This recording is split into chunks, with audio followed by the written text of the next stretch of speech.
Semua amal itu akan diikat dengan niatnya. Dengan niat itulah diberikan oleh Allah dua hal. Satu, berpahala atau tidak. Jadi investasi akhirat atau tidak. Yang kedua, kesungguhan kita untuk mencapai itu. Jadi bapak ibu ini punya pekerjaan nih, ya. Serius tidaknya tergantung motivasi niatnya.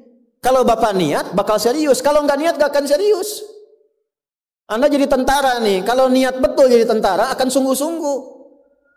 Kalau nggak niat ya biasa-biasa saja, ada tugas kerjakan, nggak ada santai. Anda kuliah kalau niatnya benar, sungguh-sungguh belajarnya. Duduk paling depan, dengarkan dengan baik, catat, gak paham nanya. Makanya masuk dengan keluar beda. Masuk belum paham, keluar sudah paham. Ini duduk, masuk kelas, duduk di kursi barisan belakang.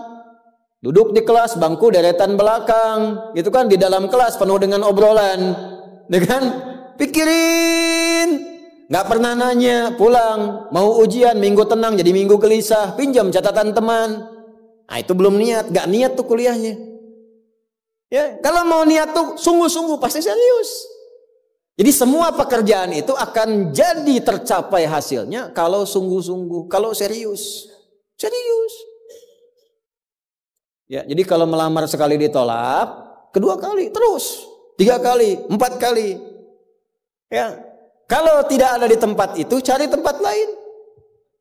Ada seorang pemain biola tingkat tinggi, itu biolanya saja harganya puluhan miliar.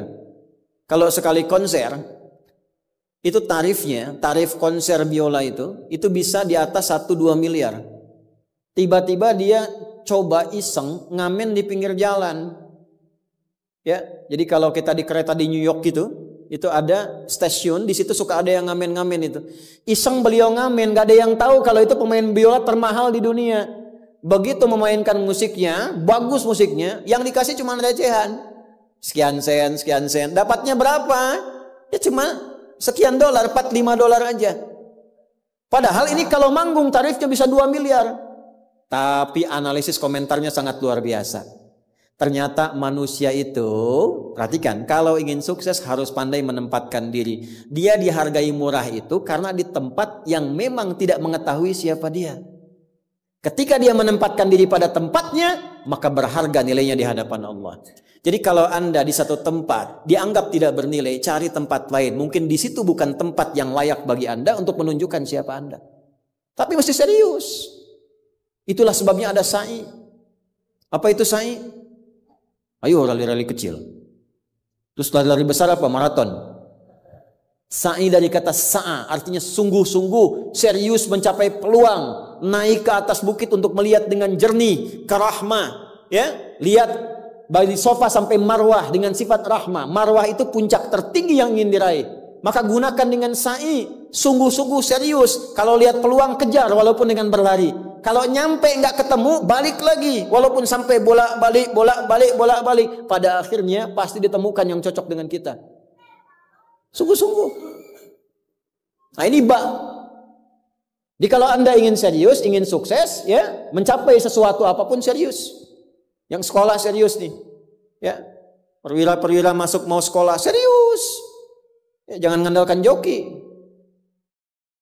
Ayo serius supaya ilmunya benar, ya, urutkan. Anda juga sama nih yang di kampus-kampus dan sebagainya tuh, ya, kuliah yang betul. Kan mau Indonesia emas tuh 2045. Bagaimana bisa dapat emas kalau nggak sungguh-sungguh? Itu yang kemarin PON tuh, kalau nggak serius nggak dapat emas. Nah yang kedua begini, kalau cuman pakai yang pertama, yang belum beriman pun dapat itu. Terus faedahnya kita beriman apa? Ya, gini ya. Ini ada yang belum beriman, non muslim, kerja serius. Anda sudah beriman, kerja serius juga, sama-sama serius, dua-duanya sukses. Lalu manfaat imannya apa? Tuh.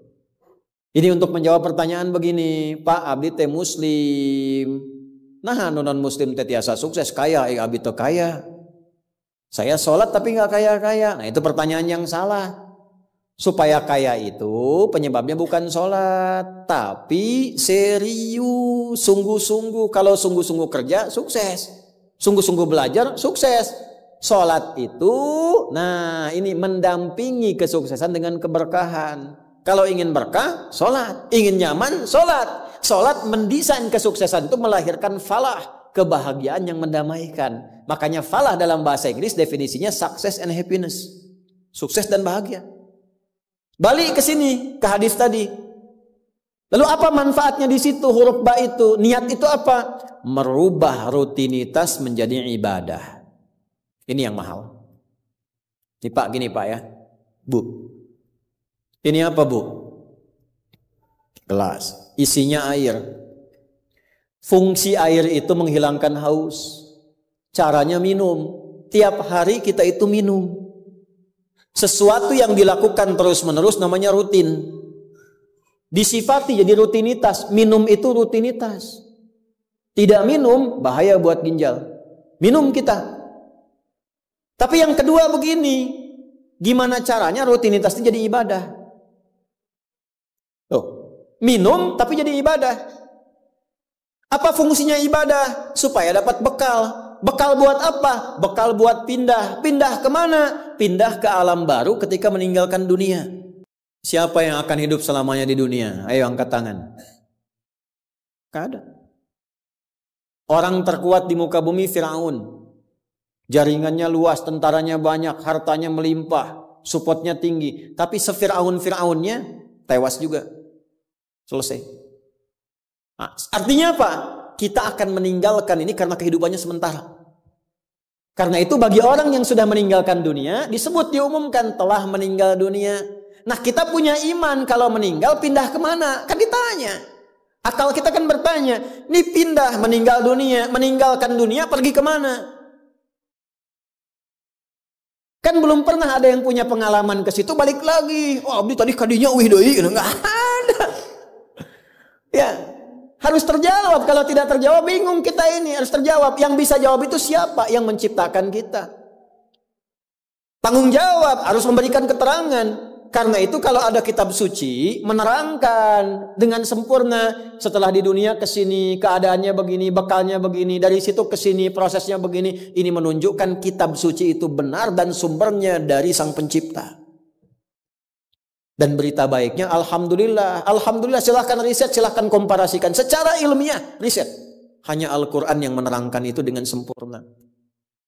Dari dunia pindahnya ke sini. Alamnya disebut dengan kubur. Pemisahnya disebut barzakh. Di dalamnya ada begini. Dijelaskan oleh Nabi rinci. Kalau begini, begini. Kalau begitu, begitu. Selesai itu nanti bertahap seperti ini. Terjadi kiamat begini. Rinci. Kalau itu karya manusia, mustahil ada satupun manusia yang bisa berbuat seperti itu. So, kita mau pindah nih. Sekarang kita pakai logika yang betul. Hukum pindah itu harus bawa bekal.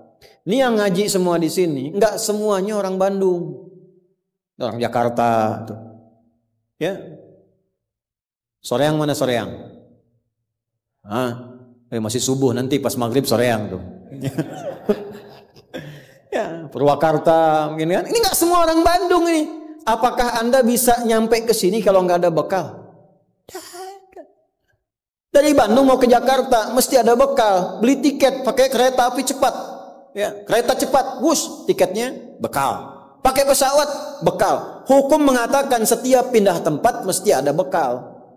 Ini Anda, saya, kita mau pindah dari dunia minimal transit, ya waiting roomnya di alam kubur. Mau pindah, pertanyaannya bekalnya apa? Kan pindah tempat. Semakin berpindah tempatnya, semakin beda hukumnya.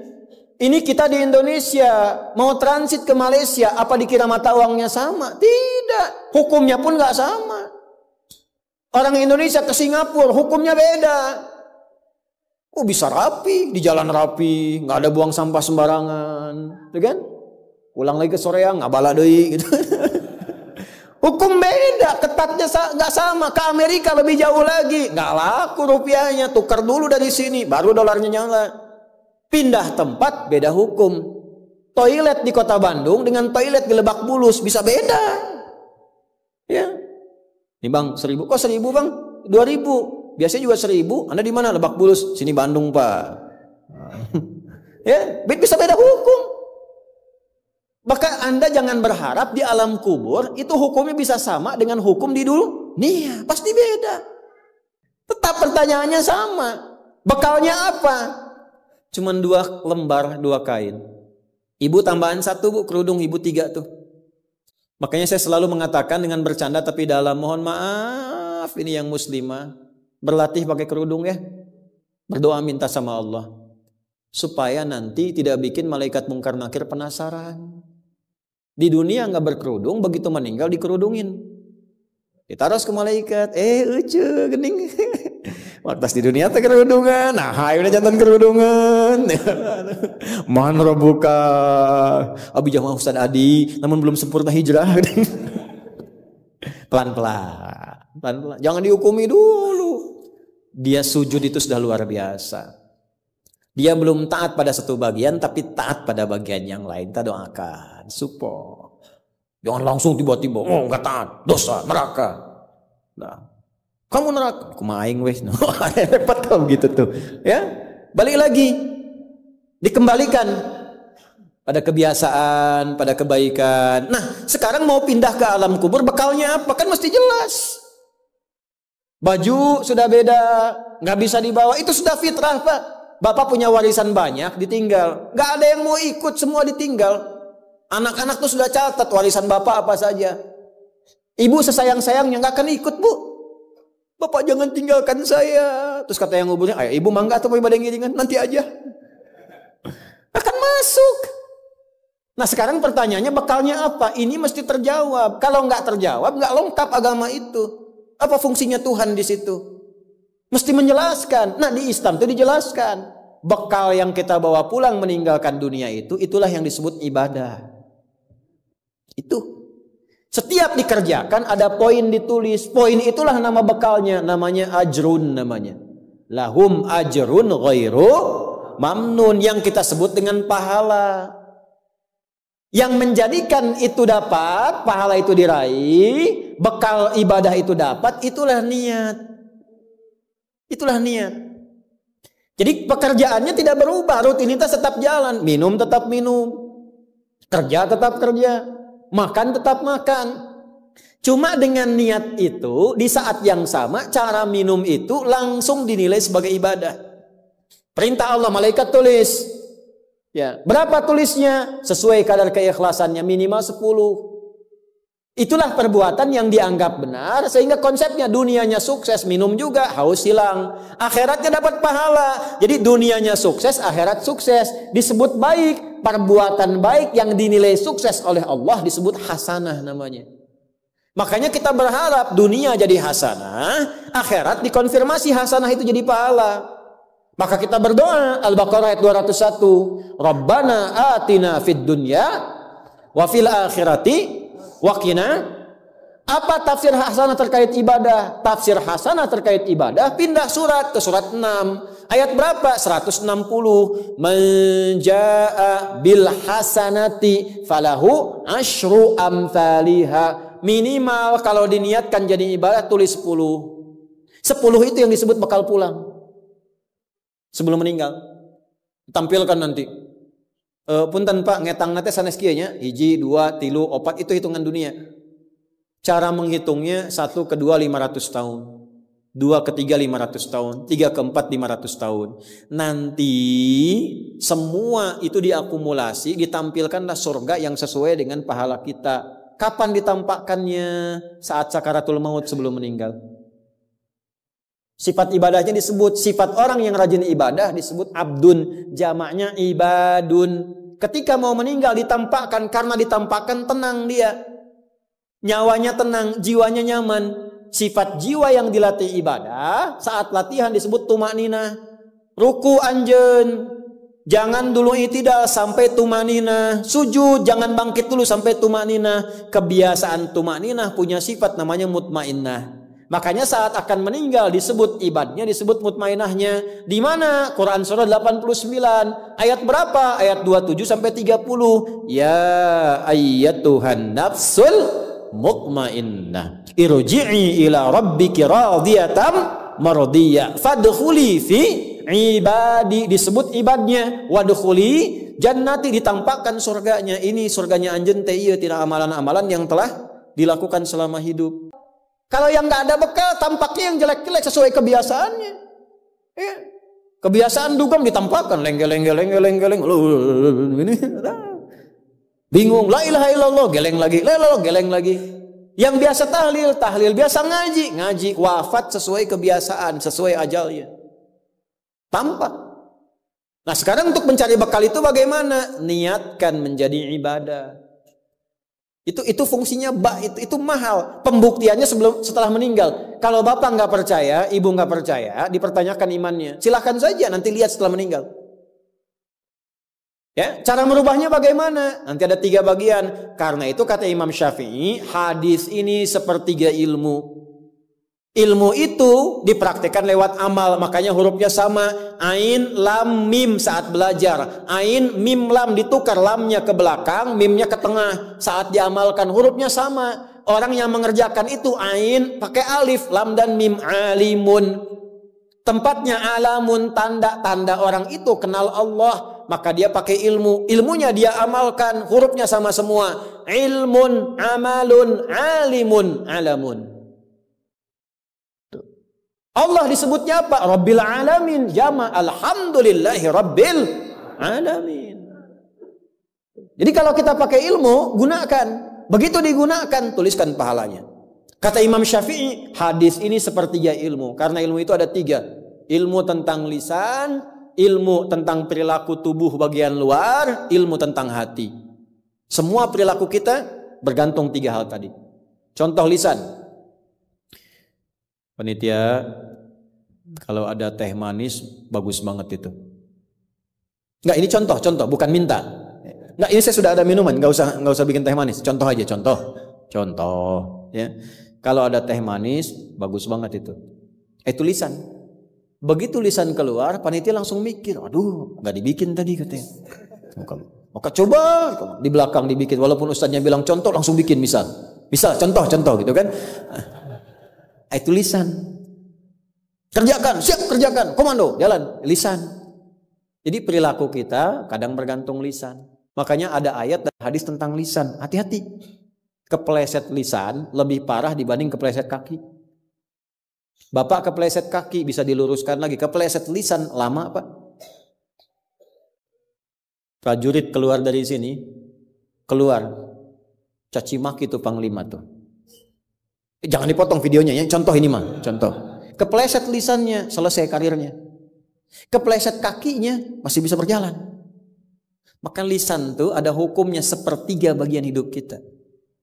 Kedua nih, ujung kepala sampai ujung kaki, tangan bergerak, kaki melangkah. Hati-hati. Itu semua ditentukan oleh apa? Ini kolbu, amalan hati. Bapak tahu dari mana kalau orang yang senyum itu senang pada Bapak? Bagaimana taunya? Boleh jadi dia iri hati, di hatinya itu ada sesuatu. Nah, karena manusia bertindak dari 3 bagian ini, maka Imam Syafi'i mengatakan, inilah hadis sepertiga ilmu. Kalau paham hadis ini, sepertiga kehidupan kita tuh hatam. Kuncinya apa? Niatkan semua hal itu menjadi bagian ibadah, maka pekerjaannya berkah, akhiratnya